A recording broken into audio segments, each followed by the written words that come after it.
I do think we are in a time of awakening.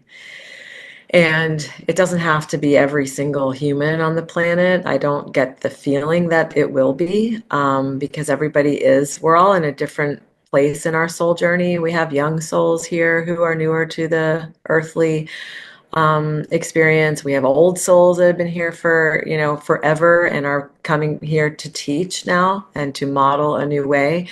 We have lots of indigo, right? Do they still use that terminology Yeah, for indigo it's children? controversial, but I love the term, so go for it. Yeah, I mean, it's very advanced souls who are willing to come back to show us a new way. And we see Mhm. it a lot in children because if you allow for children to express themselves the way they're inclined to do, then you can really tap into that wisdom, be with that wisdom that they bring, which is beyond their chronological years, right? Yes. It's their soul experience that we're hearing, their knowledge of the universe.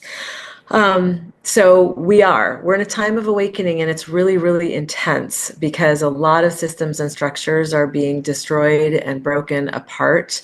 This is intentional, for the purpose of destruction, sometimes just simply destruction, sometimes greed, but it's also intentional because it lets us see what's true under the surface that might have been a facade that we've just come to accept as real because it's been repeated enough, or we've been taught to believe it as such.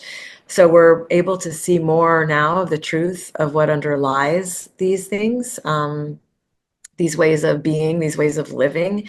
And now we have a choice, and we have to make a choice, and we have to make the choice that is in alignment with all life for all time. It's not about humans at the top of a hierarchy. I have never believed in that. Yes. We are but one species.